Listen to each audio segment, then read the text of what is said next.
مصیبتیں کبھی اس لیے آتی ہیں کہ اللہ مصیبتوں کے ذریعے بندے کو نوازنا چاہتا ہے، کبھی اللہ مصیبتوں کے راستے سے بھی بندے کو دینا چاہتا ہے، نوازنا چاہتا ہے، اعزاز و اکرام سے نوازنا چاہتا ہے۔ دیکھیے حضرت ام سلمہ رضی اللہ عنہ، کتنی بڑی آفت آئی زندگی میں، کتنی بڑی آزمائش آئی ان کی زندگی میں۔ ان کے شوہر، مسند احمد کی روایت ہے، ابو سلمہ جو ان کے شوہر تھے رضی اللہ عنہ، ایک مرتبہ آئے ام سلمہ سے کہا، ام سلمہ آج میں نے پیارے نبی کی زبانی ایک بہت پیاری دعا سنی ہے، ایک بہت ہی پیاری دعا سن کے آیا ہوں۔ کہا کیا ہے؟ کہا پیارے نبی نے یہ دعا سکھائی کہ جو بندہ بھی کسی مصیبت میں مبتلا ہونے کے بعد یہ دعا پڑھے گا، اللہم اجرنی فی مصیبتی واخلف لی خیرا منہا، تو اللہ اس مصیبت کی جگہ ایک نعمت سے اللہ اسے نوازے گا۔ اللہم اجرنی فی مصیبتی، اے اللہ میری مصیبت کو میرے لیے باعث اجر و ثواب بنا دے، میری مصیبت میں مجھے اجر سے نواز دے، واخلف لی خیرا منہا، اور اس کی جگہ اس سے بہتر چیز نصیب کر دے۔ حضرت ابو سلمہ نے آگے کہا، ام سلمہ آج بڑی پیاری دعا سن کے آیا ہوں پیارے نبی سے، اور مقدر دیکھو اللہ کا کرنا، چند ہی دنوں بعد حضرت ابو سلمہ کی وفات ہو گئی، ام سلمہ بیوہ ہو گئی۔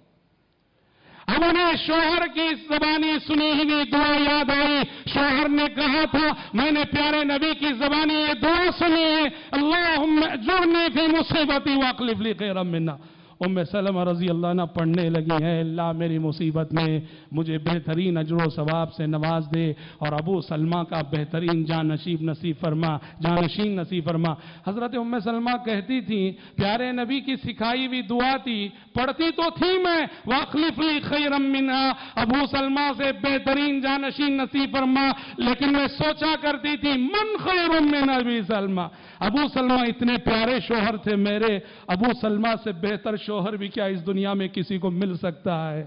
لیکن حکم رسول تھا، میں پڑھا کرتی تھی یہ دعا، لیکن دیکھو کہ اللہ اکبر، چند ہی دن گزرے، فرماتی ہیں پیارے نبی میری خدمت میں حاضر ہوئے، اور آپ صلی اللہ علیہ وسلم نے مجھے ام المومنین بننے کا شرف عطا کیا۔ کتنی بڑی بات ہے، پیارے نبی کی زوجیت کا شرف انہیں ملا، پیارے نبی کی بیوی بن گئی، ام المومنین ہونے کا شرف انہیں ملا۔ شوہر کی وفات کی شکل میں مصیبت ضرور آئی، لیکن اس مصیبت کے راستے سے کتنا بڑا اعزاز اللہ نے انہیں دیا، اب وہ قیامت تک کے لیے ام المومنین کہلاتی ہیں، تو ان قیامت تک آنے والے مسلمانوں کی ماں کہلاتی ہیں۔ تو حضرات کبھی اللہ انہی مصیبتوں کے راستے سے ہمیں نوازتا ہے، اور حضرات مصیبت کا ایک بہت بڑا فائدہ یا ایک حکمت یہ بھی ہے کہ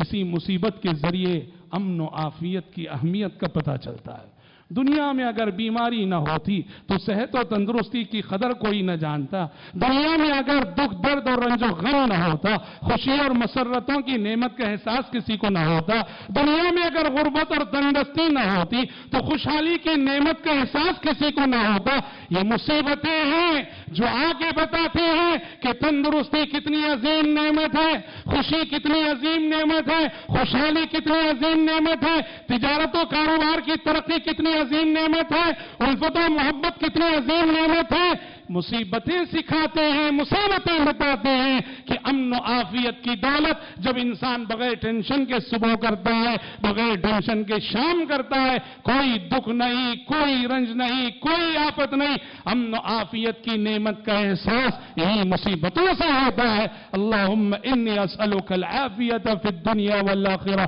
پیارے نبی ہر صبح ہر شام یہ دعا پڑھتے تھے، اے اللہ میں امن و عافیت کا سوال کرتا ہوں، میرے دین کو بھی پرامن کر دے، میری آخرت کو بھی پرامن کر دے، میری دنیا کو بھی پرامن کر دے۔ امن و عافیت کا سوال صبح و شام پیارے نبی کیا کرتے تھے۔ حضرات کہہ رہے ہیں حکمتیں بڑی عظیم ہیں، ان حکمتوں کی روشنی میں اگر دیکھا جائے تو شیخ الاسلام ابن تیمیہ کا یہ جملہ کتنا سچا معلوم ہوتا ہے کہ المصائب نعم، مصیبتیں بھی نعمتیں ہیں۔